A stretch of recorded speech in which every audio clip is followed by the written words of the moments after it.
welcome to another episode of the Adrienne Ross Show, where sports and culture connect.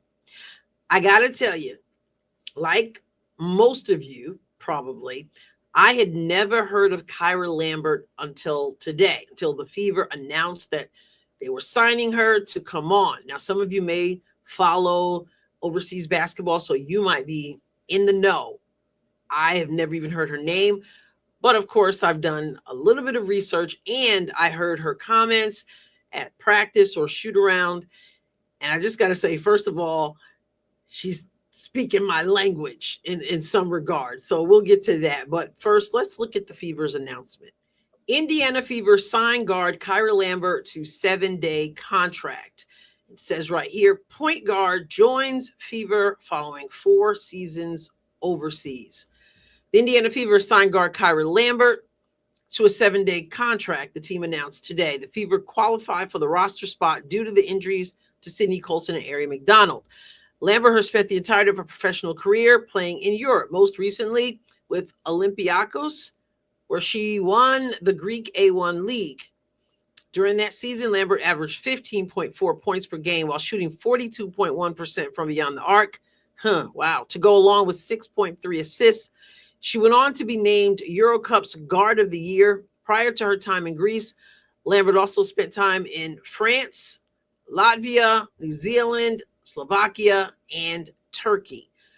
Before going professional, Lambert spent her collegiate years split between Duke University and the University of Texas. And she's going to wear number 15 for the Fever. So the Fever has signed another point guard, 7-day contract. And for those who say another point guard, anyone who's played the game, coached the game, you understand as the point guard goes, so the team goes. We had obviously CC, point guard to point guards. We don't know when she's coming back. You bring in Adrienne McDonald, she goes down. You have Signee Colson, she goes down. You bring in Odyssey Sims. She didn't do so well in her first game, but there's obviously grace for that. It was her first game. She's been around the league for a while.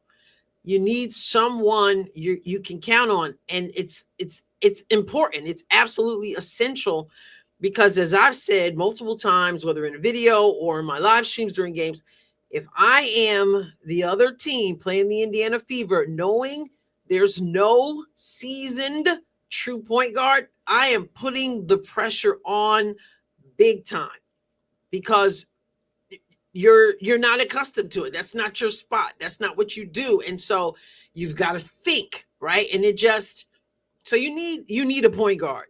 I don't know anything about Kyra except what I told you. She did great overseas. We know overseas and USA basketball, not the same, but hey, she's here. We'll get to see what she can do. And the team has welcomed her. And like I said, she's speaking my language.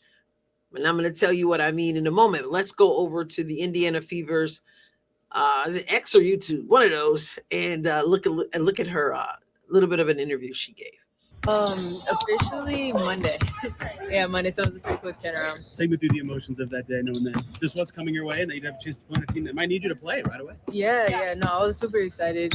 It's a blessing, having the journey that I've had and just, remaining faithful, trusting God and doing the work and just to see it all come back around and have this opportunity is awesome. What's this opportunity? Okay, so I got to tell you, like I said, she's speaking my language. It's a blessing. I've been faithful. I'm trusting God. I love it. I've not seen her play a game. I saw some clips I'm going to show you.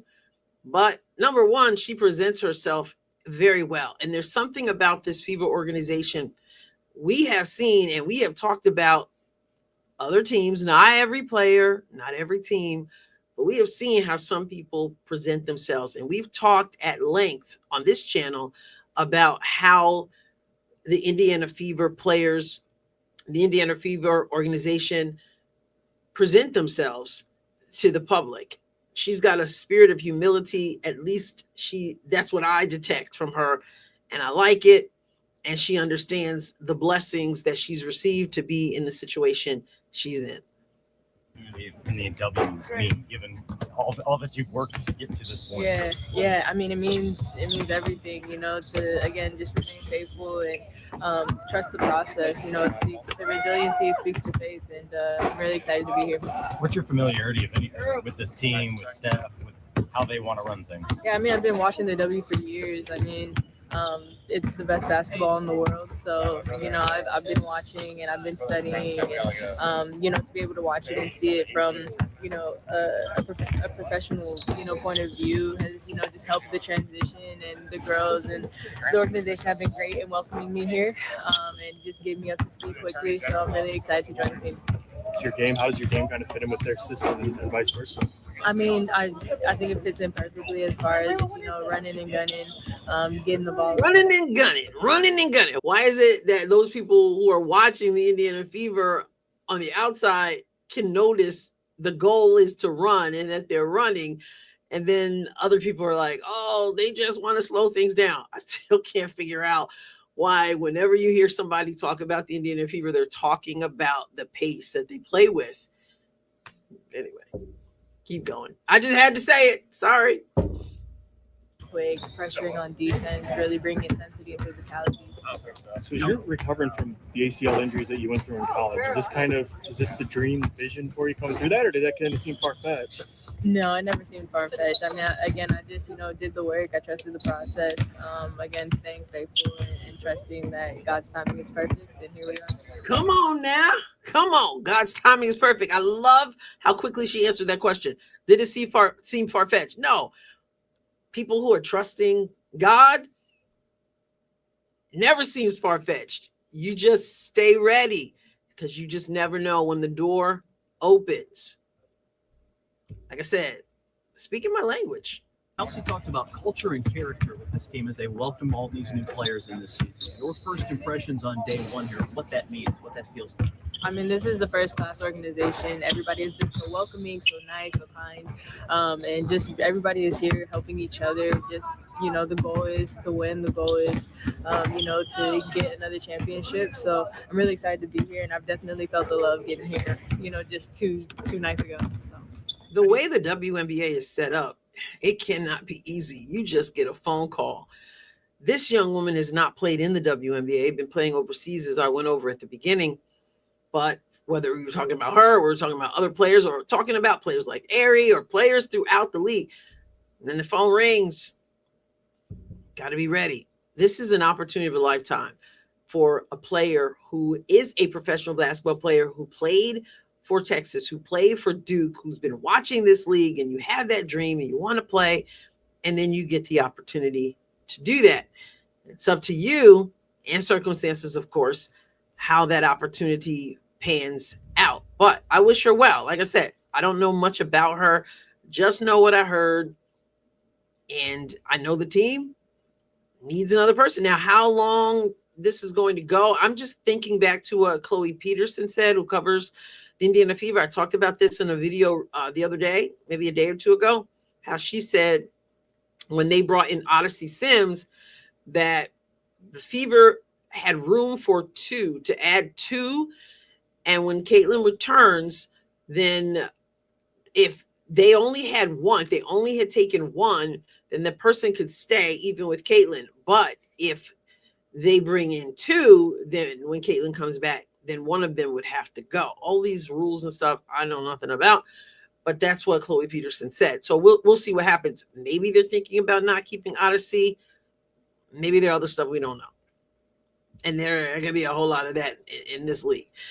Okay, so let's just take a look at some of her highlights. I'll start on X at EuroLeague Women.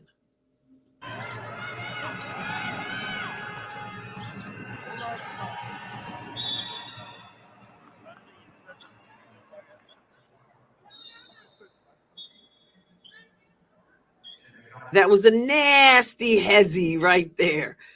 And it reminds me of what Coach White said when asked about Kyra, and she talked about her ability to get downhill. So we got to see that there. We're going to see a little bit more of it now, because we're going to go on over to an account called CCFC on X, and she credits Ken Swift with this video footage.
I'm impressed. Has a lot of things in her arsenal. We see her shoot the long ball. We see her with the hezzy. We see her pull up for the mid-range. We see her stop and pop. We see her going left, going right, using the screen, also passing after coming off the screen as well, and that screen and roll. Seeing quite a bit right there. So, of course, this has not been in the WNBA, so we're just taking it one step at a time. And, of course, there's Grace, as she's just come in, never played in the WNBA, but she has, as she said, been putting in the work. And right now, hey, we are looking forward to seeing how that pans out for her. You know, I appreciate, like I said, she's speaking my language about faith, about trusting the process, about just walking through the open doors. And I just got to say, there's just something about people who have that kind of foundation. You can see it because you get the people who crash out over everything, every loss, everything. And then you have people who remain steady. There's a reason for many of them. So we wish her well. We'll see what happens, but I'll be cheering her on. That is for sure. So that's it for now from the Adrienne Ross Show. Hit the thumbs up if you like this video. Subscribe to the channel if you haven't done so. If you have, you know I appreciate you. And members, appreciate you very much as well. I will catch you next time, God willing. God bless you abundantly.